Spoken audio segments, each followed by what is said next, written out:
সব নষ্ট করে দিল। সেদিন যদি তুমি নিজের রাজনীতির কেরিয়ারের কথা না ভেবে পরিবারের কথা চিন্তা করতে, তাহলে হয়তো সত্যি তোমার আব্বু খুব খুশি থাকতো। মেহরাব মায়ের কষ্টের কারণটা বুঝতে পারে, তবে 2 বছর আগের করা তার ভুলটা তার আব্বুর থেকে তাকে এতটা দূরে সরিয়ে নিয়ে আসবে সে ভাবতেও পারেনি। মেহরাব শুধু চেয়েছিল রাজনীতি করতে, সেজন্য বিয়ের আসর থেকে কবুল বলে চলে আসে, কারণ পার্টির নিয়ম অনুসারে শুধুমাত্র অবিবাহিত ছেলেরাই ছাত্রনেতা হওয়ার নমিনেশন পাবে। কিন্তু আব্বু তার কথাটা না বুঝে বিয়ে ঠিক করে, যার জন্য তাকে চলে আসতে হয়েছে। 2 বছর আগের ঘটনার জন্য তার আব্বু অনেক কষ্ট পায়, মনে মনে নিজের বন্ধুর মেয়ের সাথে বিয়ে ঠিক করেছিল, তাই এরপর তার বন্ধু কথা বলা বন্ধ করে দেয়। সেই দিনের পর থেকে তার আব্বু ভালো করে কথা বলে না তার সাথে, এমনকি তার চেহারা অবধি দেখতে চায় না। আম্মু কি করব বলো, সেদিন আব্বু এত কষ্ট পাবে সেটা আমি বুঝতে পারিনি। অনেক চেষ্টা করেছি আব্বুর সাথে সম্পর্ক ঠিক করতে, কিন্তু আব্বু সব সময় আমাকে এড়িয়ে চলেছে। তানিশা বেগম নিজের ছেলের মাথায় হাত দেয় আর বলে, মেহরাব, মানুষের মন হলো একটা সাদা কাগজের মতো, একবার যদি সেখানে দাগ লেগে যায় তাহলে এত সহজে মোছা যায় না। তোমার আব্বুর অনেক কাছের বন্ধু ছিল উনি, কিন্তু তোমার ভুলের জন্য উনি কথা বলা বন্ধ করে দেয়। আর তোমার আব্বু তোমাকে অনেক বিশ্বাস করত, তুমি এরকম কিছু করতে পারবে উনি আশা করেনি বাবা, তাই খুব কষ্ট পেয়েছে। আমি জানি আম্মু, তবে আব্বুর এই ব্যবহার আমাকে খুব কষ্ট দেয়। এখন আর কি করার আছে মেহরাব, যা হওয়ার হয়ে গেছে। এখন এসব বাদ দাও, তুমি রেস্ট নাও, আমি খাবার নিয়ে আসছি তোমার জন্য, নিশ্চয়ই অনেক খিদে লেগেছে। সেই কখনো অনুষ্ঠানে গিয়েছো? মেহরাব মায়ের কথা শোনে, তবে তার সত্যি আব্বুর জন্য খুব খারাপ লাগে। রীতি নিজের রুমে এসে ওয়াশরুমে ঢুকে ফ্রেশ হয়ে যায়, এরপর বিছানায় বসে বসে ফোন দেখতে থাকে। হারুন রশিদ স্যারের ভিডিও সে দেখে, কি সুন্দর গান করেছে সে, আর পেছনে মেহরাব বসে রয়েছে। রীতির ছবিটা দেখে মনে মনে ভাবতে থাকে, কি অবাক করা বিষয় না। মেহরাব, আপনি আমার সামনে দাঁড়িয়েছিলেন, আপনার নিঃশ্বাস আমার শরীরে পড়েছিল, কিন্তু একবারও আমি বলতে পারিনি আমি আপনার। নিজের স্বামীকে জড়িয়ে ধরা তো দূরের কথা, একটু ছোঁয়া পাওয়ার অধিকারও আমার কপালে নেই। কেন 2টা বছর পরও আপনার প্রতি দুর্বলতা কমাতে পারিনি। রীতির কথার মধ্যে ওর বাবা খাবারের জন্য ডাকতে থাকে। রীতি মোবাইল রেখে চলে যায় খেতে। খাওয়া দাওয়া শেষ করে নিজের রুমে চলে আসে, পরে ঘুমিয়ে পড়ে। সকালে ঘুম থেকে উঠে পড়ে রীতি, সবসময় সকাল সকাল ঘুম থেকে ওঠে। রীতি ঘুম থেকে উঠে ফ্রেশ হয়ে ওর আম্মুর কাছে যায়, সেখানে ইতি রান্না করতে থাকে। রীতি বলে, আপু, আজকে আমাকে খুব তাড়াতাড়ি কলেজে যেতে হবে, একটা ক্লাস রয়েছে সেটা করতে হবে। আর দুলাভাই কবে আসবে? আরে তো দুলাভাই চলে আসবে খুব তাড়াতাড়ি। রীতির কথা শুনে ওর মায়ের কালকে বলা ওর বাবার কথা মনে পড়ে। রীতির মা বলে, রীতি আজকে কলেজ থেকে তাড়াতাড়ি চলে আসবে, কাজ রয়েছে। রীতি একটু অবাক হয়, কি এমন কাজ রয়েছে যার জন্য আম্মু আমাকে তাড়াতাড়ি আসতে বলল?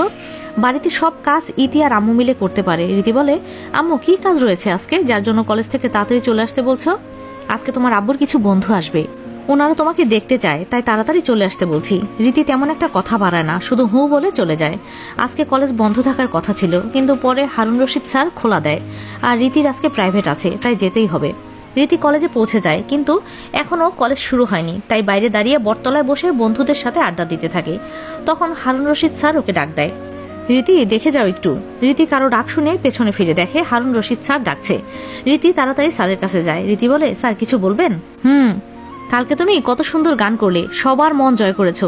জানো, মন্ত্রী মেহরাব চৌধুরী নিজে তোমার বিষয়ে জানতে চেয়েছে, তোমাকে ধন্যবাদ জানাতে চায় সে। রীতির প্রথমে একটু ভয় লেগেছিল, হারুন রশিদ স্যার ওকে কেন ডেকেছে, কালকেও চলে যাওয়ার পর কোনো সমস্যা হয়েছে কিনা সেটার ব্যাপারে কি ডেকেছে।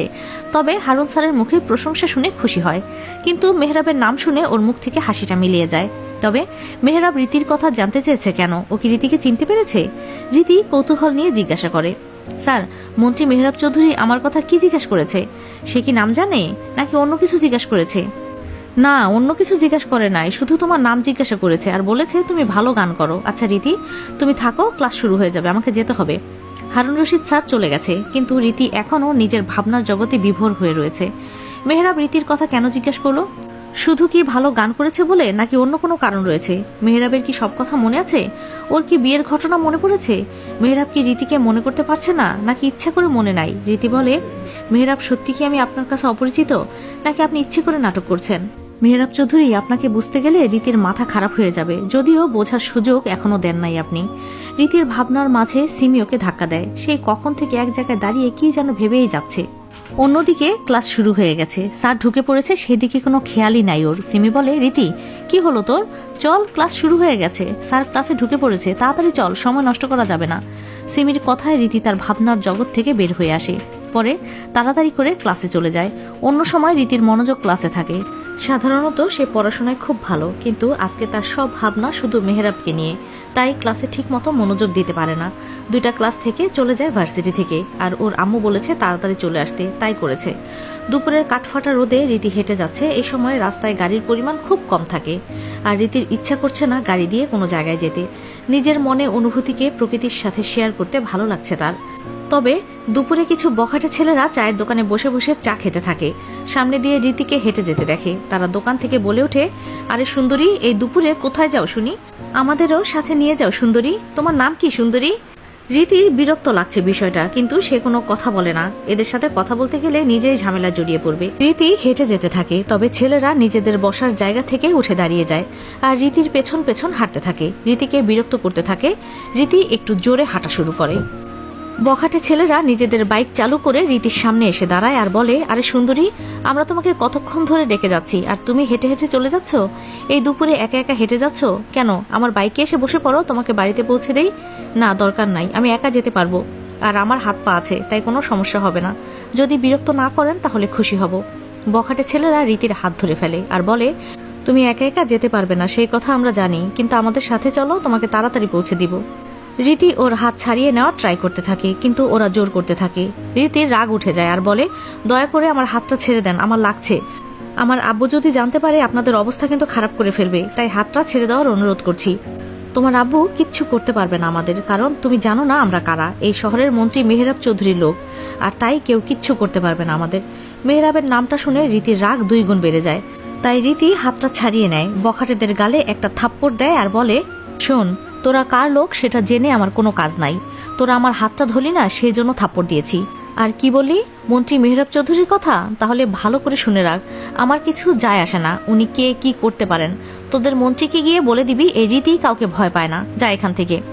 এমএ, তোর এত বড় সাহস, তুই মেহরাব চৌধুরীর লোকদের গায়ে হাত দিলি? তোকে তো আমরা, আমার সাহস কতটা সেটা তুই ভালো করে বুঝতে পারবি। শোন, আমার চাচা এই শহরের কমিশনার, তাই এইসব ভয় আমাকে দেখাবি না। আর তুই মেহরাব চৌধুরীর লোক বলে তোকে থাপ্পড় দিয়েছি। নিজে যেমন চরিত্রহীন, তার দলের লোকদের ঠিক তেমনই তৈরি করেছে। রীতি কথাটা বলে চলে যায়। সেই বখাটে ছেলেরা গালে হাত দিয়ে দেখে গাল লাল হয়ে গেছে। রীতি সেখান থেকে একটু হেঁটে একটা রিক্সা নিয়ে বাড়ির উদ্দেশ্যে রওনা দেয়, আর মনে মনে বলে, মন্ত্রী মেহরাব চৌধুরী, আপনি নিজে একটা খারাপ মানুষ, তাই আপনার দলের লোকও খারাপ হবে, এটাই স্বাভাবিক। নিজে বিয়ের আসর থেকে বউকে রেখে পালিয়ে গেছেন, আর আপনার দলের লোকজন রাস্তায় দাঁড়িয়ে মেয়েদের উত্ত্যক্ত করে। অনেক ঘৃণা করি আপনাকে মেহরাব চৌধুরী, আশা করি জীবনে কখনো দেখা হবে না আমাদের। তো বন্ধুরা, এই পর্বটা এখানেই শেষ করলাম। পরবর্তী পর্ব দিয়ে দেওয়া হয়েছে, ভিডিও শেষে দেখে আসতে পারেন।